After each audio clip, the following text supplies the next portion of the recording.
প্রিয় অষ্টম শ্রেণীর শিক্ষার্থীরা সবাইকে স্বাগতম জানাচ্ছি। তোমাদের গণিত বিষয়ের পৃষ্ঠা 91 এবার প্রশ্ন 13 থেকে 16 সমাধান করব। তো এখানে 13তে যেটা দেওয়া আছে, জুবায়ের এবং রিয়া উভয়ে 7% হারে 6 বছরের জন্য 25,000 টাকা ব্যাংকে জমা রাখলো। যদি জুবায়ের সরল হারে এবং রিয়া চক্রবৃদ্ধি হারে মুনাফা পায়, তবে কে বেশি লাভবান হবে এবং 6 বছর পরে মুনাফা আসলে কার কত টাকা হবে? তো আমাদের সমাধান করার জন্য সূত্র প্রয়োগ করতে হবে। তো আমরা জানি সরল মুনাফার ক্ষেত্রে I = PNR। এটা অনেকে এভাবে লেখে PRN, একই জিনিস। এবং চক্রবৃদ্ধি মুনাফা C সমান হচ্ছে P × 1 + R⁴ - P। তাহলে এই দুটো সূত্র দিয়ে আমাদের সমাধান করা যাবে। তো আমরা একটু সমাধান শুরু করি। কী কী দেওয়া আছে সেগুলো একটু লিখে ফেলি। এখানে দেওয়া আছে মুনাফার হার হচ্ছে 7%। 7% মানে 100/7। আসল হচ্ছে এখানে 25,000 টাকা এবং সময় দেওয়া আছে নাম্বার অফ টাইম, যেটাকে বলা হয় n সমান 6 বছর।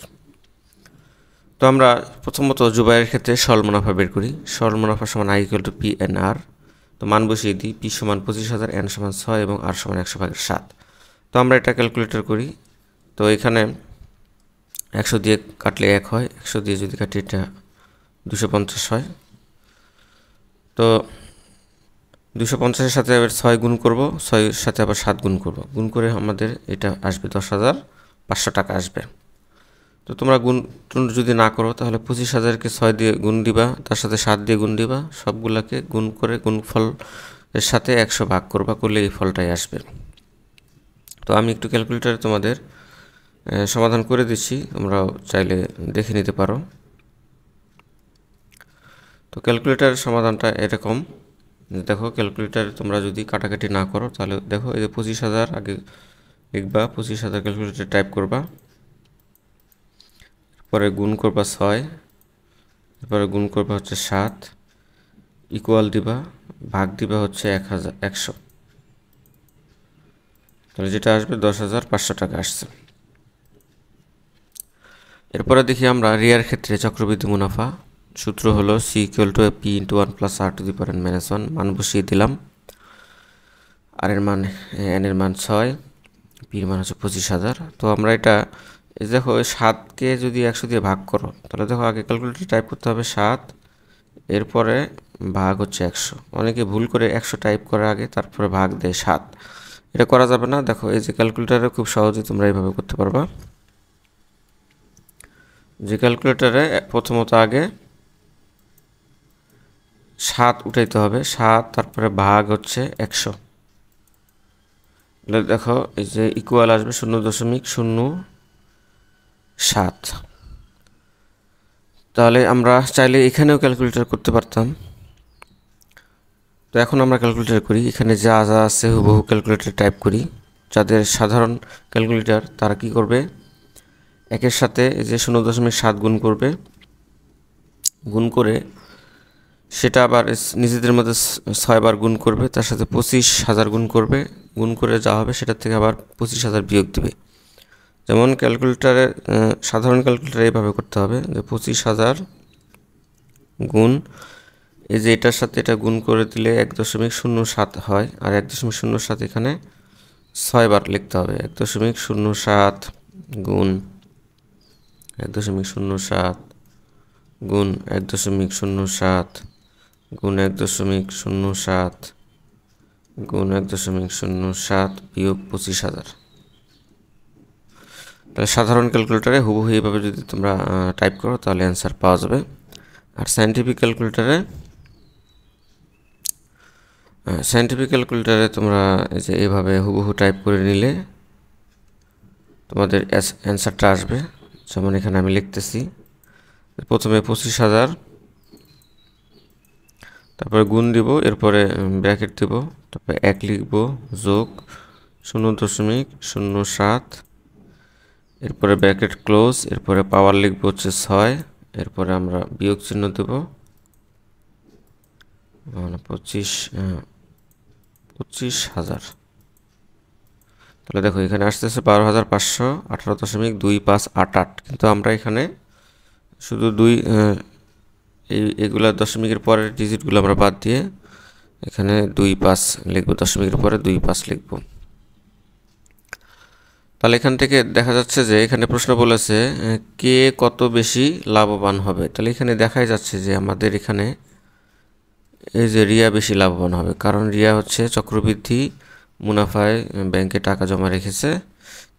তার মুনাফা একই সময়ে 6 বছরে তার 12,518.25 টাকা আসছে, কিন্তু জুবাইরের আসছে হচ্ছে সরল মুনাফা হারে 10,500 টাকা। তাহলে আমরা বলতে পারি যে রিয়া বেশি লাভবান হবে। এবং 6 বছর পর জুবাইরের মুনাফা আসলে এখানে বলছে যে 6 বছর পরে মুনাফা আসলে কার কত টাকা হবে। তাহলে 6 বছর পরে মুনাফা আসল, অর্থাৎ এটা হলো মুনাফা, আর এটা হলো আসল, এটা মুনাফা। তাহলে যোগ করে দিলে 35,500 টাকা আসে। এবং রিয়ার মুনাফা আসল হবে, যেটা হলো মুনাফা এবং এটা হলো আসল। তাহলে আসল আর মুনাফা মিলে মুনাফা আসল হবে হলো 37,518.25 টাকা।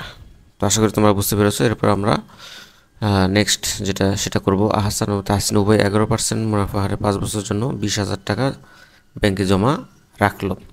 যদি আহসান 6 মাস অন্তর মুনাফা ভিত্তিক এবং তাহসিনা 4 মাস অন্তর মুনাফা ভিত্তিক চক্রবৃদ্ধি হারে মুনাফা পায়, তবে কে বেশি লাভবান হবে 5 বছর পরে, কার মূলধন কত হবে। তাহলে দুই ক্ষেত্রে আমাদের চক্রবৃদ্ধির সূত্র প্রয়োগ করতে হবে এবং এখানে হিসাব করতে হবে হচ্ছে প্রথমটা আহসানের 6 মাস অন্তর এবং অন্তর্ভিত্তিক এবং তাহসিনার 4 মাস অন্তর্ভিত্তিক। তো আমরা লিখি দেওয়া আছে আহসানের ক্ষেত্রে মুনাফার হার হচ্ছে 11%, কিন্তু 11%টা হবে 6 মাস হিসাবে, অর্থাৎ এখানে এই যে 6কে 12 দিয়ে ভাগ দিলে এটা বছরে কনভার্ট হয়ে যাবে, অর্থাৎ 6 মাস মানে কি হাফ বছর। তো এটা ক্যালকুলেশন করে দিলে আবার 0.055 আসে। কীভাবে দেখো, এই যে 6 নিচে 12 গুণ 11% মানে কি এই যে 100 ভাগের 11। এরপরে এখন উপরে 6 11 66 আসে, আর নিচে এই যে 12 আর 100 গুণ করে দিলে 1200 আসে। তো আমরা এটা ক্যালকুলেটারে হিসাব করলে ওই মানটাই পাবো। ক্যালকুলেটারের শুরুতেই আমাদের এই যে এখানে উঠাইতে হবে হচ্ছে প্রথমে 66 উঠাইতে হবে, তারপরে ভাগ হচ্ছে 1200। তাহলে দেখো ইকুয়াল দিলে আমাদের আসে 0.055। তো আশা করি তোমরা বুঝতে পেরেছো এই হিসাবটা। এখন আমি হিসাবটা করি এখানে। এরপর আসল দেওয়া আছে 20,000 টাকা। এবার হচ্ছে সময়টা হচ্ছে এখানে যেহেতু দেখো 6 মাস অন্তর্ভিত্তিক, তাহলে 6 মাস অন্তর্ভিত্তিক যদি হয় তাহলে প্রথম 6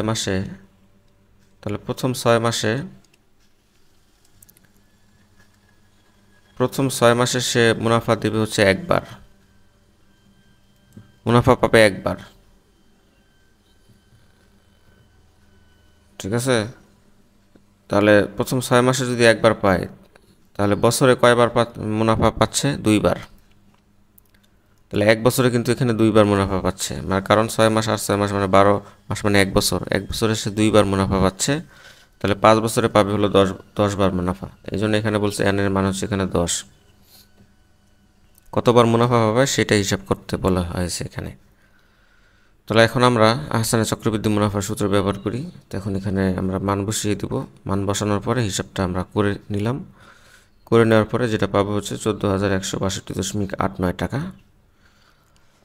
হ্যাঁ, তারপরে হিসাব করি আমাদের তাহসিনার ক্ষেত্রে মুনাফার হার হচ্ছে 11%, কিন্তু তার হচ্ছে 4 মাস অন্তর, অর্থাৎ ওই যে 4কে 12 দিয়ে ভাগ দিলে আমাদের হিসাবটা পাওয়া যাবে।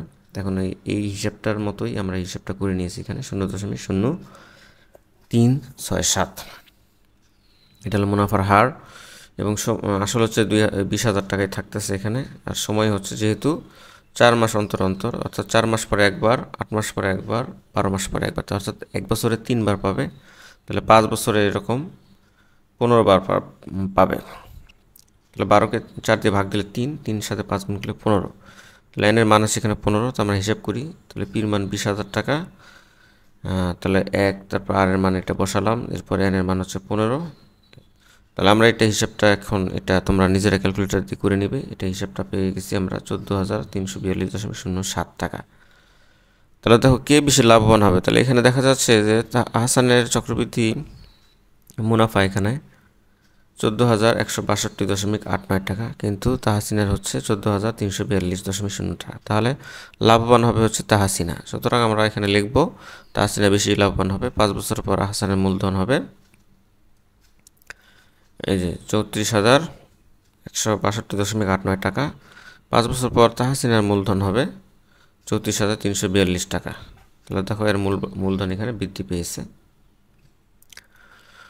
তো আশা করি তোমরা বুঝতে পেরেছো। পরেরটা আমরা দেখব, এক ব্যক্তি একটি ঋণদান সংস্থা থেকে বা এনজিও বলা যায়, বিভিন্ন ধরনের এনজিও বাংলাদেশে আছে যারা ক্ষুদ্র ঋণ প্রকল্প পরিচালনা করে। একটি ঋণদান সংস্থা, সেটা ব্যাংক হতে পারে, বিভিন্ন এনজিও হতে পারে, 11% চক্রবৃদ্ধি হারে প্রতি মাসে অন্তর মুনাফা ভিত্তিক 50,000 টাকা ঋণ নিলেন। যদি এই ব্যক্তি প্রতি মাসে 12,000 টাকা ঋণ পরিশোধ করে, তবে 1 মাস পরে কত টাকা ঋণ থাকবে, 2 মাস পরে থাকবে কত, 3 মাস পরে কত টাকা ঋণ থাকবে। তাহলে আমাদের এখানে 1 মাস পর পর হিসাব করতে হবে। তাহলে প্রথম মাসে আমরা সরল মুনাফা বের করব, সেই মুনাফার সাথে যদি আসল যোগ করি তাহলে সেটাই হবে চক্রবৃদ্ধি মুনাফা। তাহলে মুনাফার হার হচ্ছে 11%। 11% মানে হচ্ছে এখানে 11% মানে 100/11। এটা 100/11। আসল হচ্ছে 50,000 টাকা। সময় হচ্ছে যে 1 মাস। তাহলে আমরা এখানে কনভার্ট করে নিয়েছি বছরে। 12/1, 12 মাসের 1 মাস। তাহলে আমরা এখন হিসাব করি যে প্রথম মাসে মুনাফা ইকুয়াল টু পিএনআর, মান বসিয়ে দিলাম। তো এটা ক্যালকুলেটারে কীভাবে করবা দেখো, এখানে ক্যালকুলেটার ব্যবহার করা খুব সহজ। তোমরা প্রথমত দেখো এখানে একটা লাইন বেশি করে নিতে পারো। 50,000 এর সাথে 11 গুণ, কারণ এই যে 50,000 নিচে মনে মনে 1 আছে, এটা সব উপরে, আর নিচে 12 গুণ। তাহলে এখানে 12 গুণ 100। তাহলে এটা গুণ করে দিই, 5, 11, 55। এর সাথে 3টা শূন্য যোগ হবে।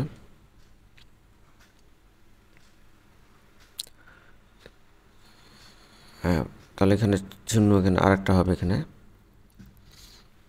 এরপরে নিচে 1200। তাহলে এখানে আমরা এখন সরাসরি যে 55,000 ক্যালকুলেটর লিখবো, সরি 5,50,000 এখানে হচ্ছে, নিচে 1200। তো এটা ক্যালকুলেটর করলে আমাদের যে মানটা আসবে সেটা হচ্ছে আপনার হচ্ছে এটা সরল মুনাফা। তো এর সাথে আমাদের যোগ দিতে হবে। সরল মুনাফার সাথে যদি ওই যে আসল যদি যোগ দিই, তাহলে আমাদের পাবো হচ্ছে মুনাফা আসল। এই মুনাফা আসলটাই এখন তার 1 মাসে হয়েছে। এটার থেকে এখন ওই 12,000 টাকা ঋণ শোধ করতে হবে। 1 মাস পরে ঋণ থাকবে এখানে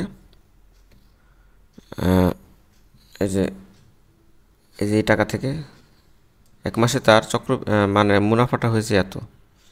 তো এই মুনাফাটা তো এখন ওই আসলের সাথে যোগ হবে। তো সেখান থেকে 12,000 টাকা ঋণ দেবে, ঋণ শোধ করবে, কিস্তি যেটাকে বলা হয়।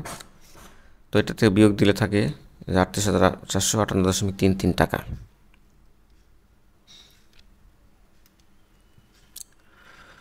তো এখন আমরা দ্বিতীয় মাস পরে হিসাব করব। তাহলে আমাদের এখানে তার ঋণ কিন্তু এখন এটা যে ঋণ 12,000 টাকা দেওয়ার পরে কিন্তু এটা থাকতেছে। যদি সরল মুনাফা হতো তাহলে কিন্তু অনেক কম হতো। এখানে সরল মুনাফার ক্ষেত্রে এই যে এটাই থাকতো, এটার থেকে আমাদের বিয়োগ দেওয়া লাগতো হচ্ছে তোমার 12,000।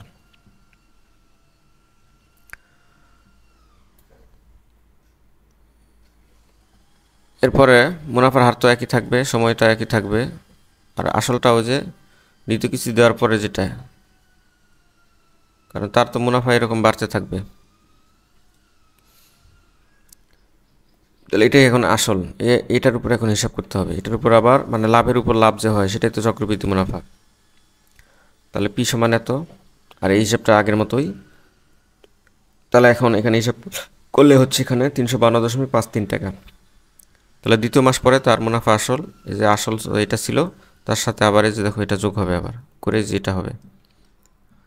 তাহলে এই টাকা থেকে এখন ওই যে ঋণ 12,000 টাকা শোধ করবে। দ্বিতীয় মাস পরে ঋণ থাকবে, মানে 12,000 টাকা শোধ করার পর তার থাকবে হলো যে এত।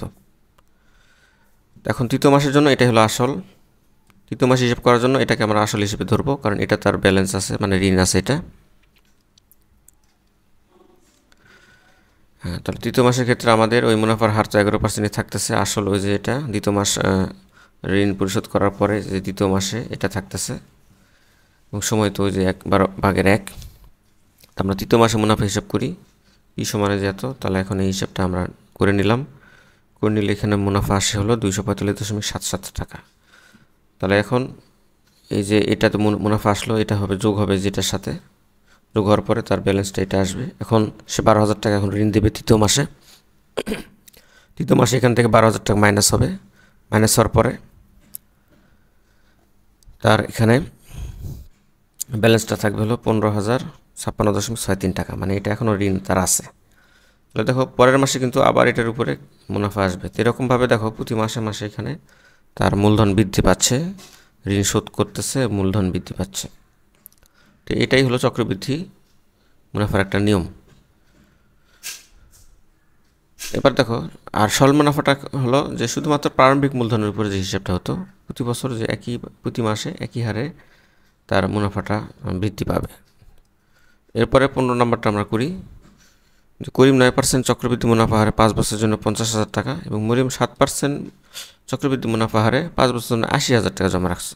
কার বেশি আয় হবে এবং কত টাকা বেশি আয় হবে? তো আমরা এখানে দুই ক্ষেত্রে চক্রবৃদ্ধি মুনাফার সূত্র ইউজ করবো। তো করিমের ক্ষেত্রে আগে লিখি, মুনাফার হার এখানে 9%, 9% মানে 100/9, আর আসলে হচ্ছে 50,000 টাকা, সময়ান সমান হচ্ছে 5 বছর। তা আমরা করিমের ক্ষেত্রে চক্রবৃদ্ধি মুনাফাটা হিসাব করি। সূত্র প্রয়োগ করে মান বসিয়ে দিলাম, এবং হিসাবটা তোমরা নিজেরা করে নিবে। এই হিসাবটা কীভাবে করে আগেই বলেছি। তো এখানে আসতেছে হচ্ছে 26,931.2 টাকা।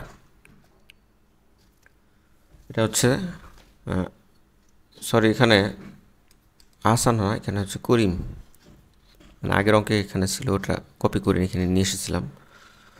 এটা করিমের ক্ষেত্রে হবে। করিমের ক্ষেত্রে তাহলে এই হিসাবটা আমরা করে নিলাম। এখন পরে আমরা লিখব মরিয়মের ক্ষেত্রে মুনাফার হার এখানে 7%, মানে 100/7, আসল হচ্ছে 80,000 টাকা, সময় হচ্ছে এখানে 5 বছর, মানে দুজনের ক্ষেত্রে সময় একই। তো আমরা মরিয়মের চক্রবৃদ্ধি মুনাফা হিসাব করব। তো মান বসিয়ে দিয়ে আমরা এখানে হিসাবটা করে নিলাম। একবারে আমরা হিসাবটা করেছি, তোমরা এখানে দেখবা যে হিসাবটা হয়েছে 32,204.13 টাকা। এটা হচ্ছে আমাদের মরিয়মের ক্ষেত্রে।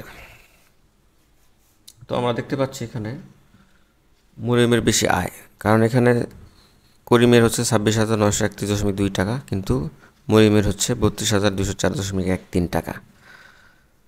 তাহলে এখানে বলেছে ব্যাংক থেকে কার বেশি আয় হবে, তাহলে মরিয়মের বেশি আয় হবে। এবং কত টাকা বেশি আয় হবে, তাহলে বিয়োগ করে দিলেই হবে। অর্থাৎ মরিয়মের থেকে ওই যে করিমেরটা বিয়োগ দিলেই পাওয়া যাবে। দিয়ে বেশি আয় হচ্ছে এখানে 5,272.93 টাকা। তো আশা করি তোমরা বুঝতে পেরেছো, এটা হলো উত্তর।